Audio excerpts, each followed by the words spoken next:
in which I speak up. The room where the school board met was a very different place this time. All the seats on both sides of the aisle were filled, and a partition had to be taken down and new chairs brought in to fit everybody. Most of the kids from my class were there, at least one of their parents, and I saw kids from other classes too, and other grades too. Two local camera crews were set up along the back wall, and they were already doing interviews with some of the kids who came. One of them recognized me when I came in with my family, but Dad put his hand up and said, "No comment." I did have a comment, lots of comments, in fact, but I was saving them for the meeting. Miss Jones was there wearing a big pink and white polka dotted dress, and she broke away from the interview she was doing with the reporter to come over and swallow me in a giant hug. "Oh, Amy Ann, it's so good to see you," she said. I immediately teared up. "Miss Jones, I'm so sorry. I didn't mean to get you fired." "It's not your fault at all," Miss Jones said. "I couldn't go on the way things were much longer anyhow. I knew it was coming. I'm very proud of what you did, and I don't want you to regret it one bit." "Well, I got in trouble. I got a lot of people in trouble," I said. "Well behaved women seldom make history," Miss Jones said with a smile. "Consider this your first taste of behaving badly in the name of what's right." She hugged me again. "Are you planning on talking tonight?" she asked me. "I'm already signed up," I told her. She nodded her approval and then excused herself to go back to her interview. On the far side of the room, I saw Miss Spencer take a seat. She was wearing another pretty skirt, a jacket, light blue this time, and right beside her was Trey, wearing a tie. I couldn't believe it. He caught me looking at him and gave me a little thumbs up sign where his mom couldn't see it. Rebecca ran to me while our parents said hello to each other. She was dressed up too. She was wearing gray slacks and a gray jacket with a white button down shirt underneath. "You have a suit?" I asked. "Of course," Rebecca said. "Every lawyer needs a good suit." I was feeling distinctly underdressed. I was just wearing one of my sundresses with a ribbon tied around one of my braids. "You got yours?" Rebecca asked. I patted the backpack sitting in my chair. "Yep. And you?" Rebecca hefted up a big briefcase and smiled. The meeting was called to order, and Mom and Dad, Alexis, Angelina, and I found seats. Mom and Dad had decided to bring all of us, and Alexis in particular wasn't happy about it. She was missing ballet practice to be here, and she plopped herself down in her seat with her arms crossed to show us how she felt. She was a grouch, but after my blow up last night, at least she wasn't complaining out loud about it. The school board read out what happened the last time when I wasn't there and talked about what they were going to talk about tonight. Then it was time for public comment. I took a deep breath. My name was first on the list. I'd made sure of it. I stood, my legs shaking worse than when I'd been called to the principal's office that first time, and my mom squeezed my hand in support. I hadn't been able to do this the first time. I'd been to the school board meeting, but I was going to do it now. I nodded to Rebecca and Danny, and they stood to join me at the podium. Miss Spencer was shocked when Trey stood up and joined us too. "Only one speaker at a time," one of the school board members said. "I'll do the talking then," I told them. My heart felt like it was in my throat, and it was hard to squeeze the words out past it, but it got easier the more I did. "I'm Amy Ann Olander, President and Chief Librarian of the BBLL." "The BBLL?" a school board member asked. "The Banned Book Locker Library." That caused a ripple of comment through the audience, and I could feel the bright lights of the television cameras on me.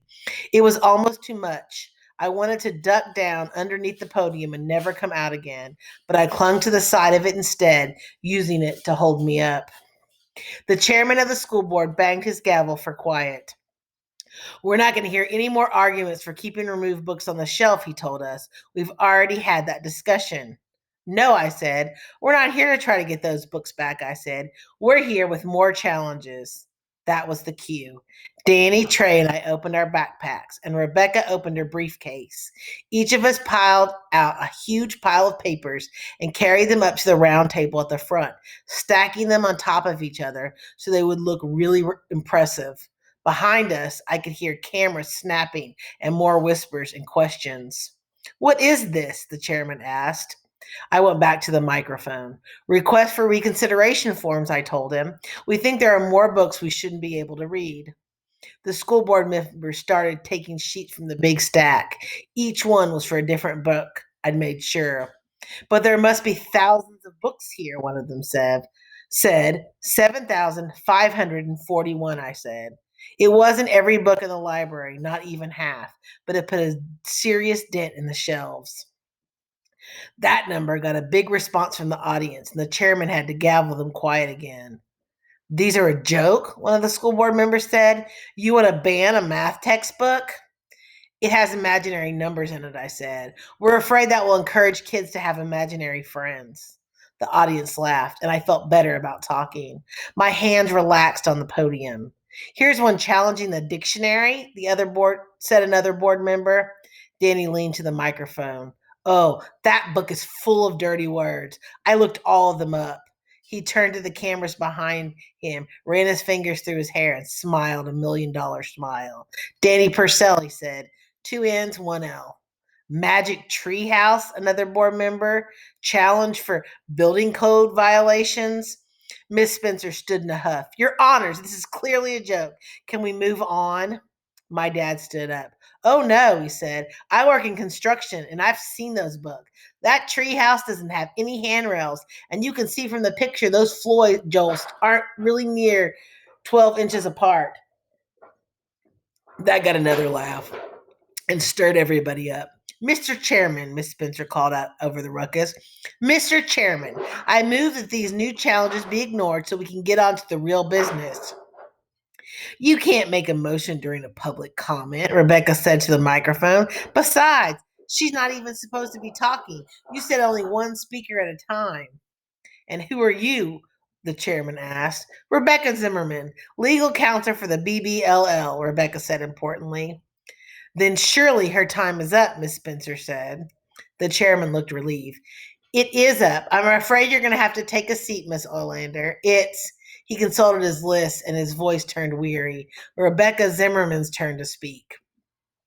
Rebecca leaned into the microphone. I respectfully cede my remaining time to Amy Ann Olander. The chairman of the board covered his mic, but everyone in the room could hear him ask the other members, Can she do that? Is that allowed? It's in Robert's Rules of Order, Rebecca told him.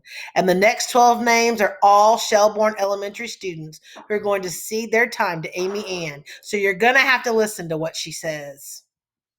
The kid who signed up to speak stood up, scattered in different rows around the room. Rebecca's mom and dad, both wearing suits, gave her big smiles and double thumbs up. Your Honor, I said, charging ahead before they could tell me to sit down. You have to ban these books. We have to do no such thing, the chairman said. Most of these challenges are for silly reasons. Silly for you, maybe. All reasons are silly to someone else, and we think the challenges to the books already removed are silly. What makes one person's reason any sillier than another person's reason? That got them quiet.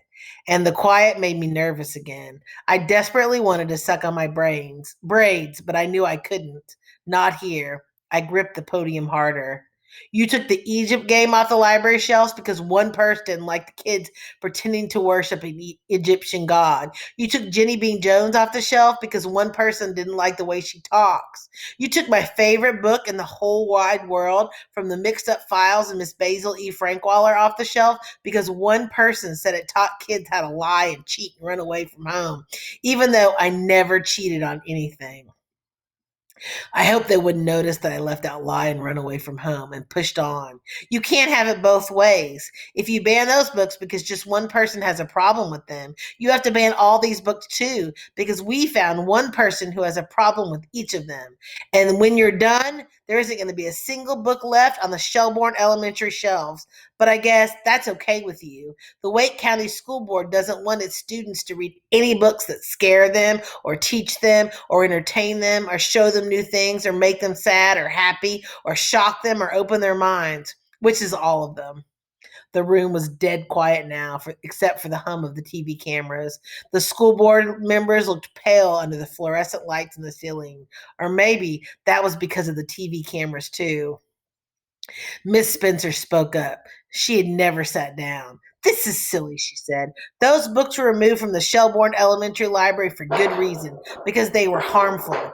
Each and every one of them encouraged bad behavior of one kind or another. And I think we can all agree that none of us wants an entire generation of Shelbourne Elementary students growing up to be menaces to society just because some book they read in fourth grade showed them how.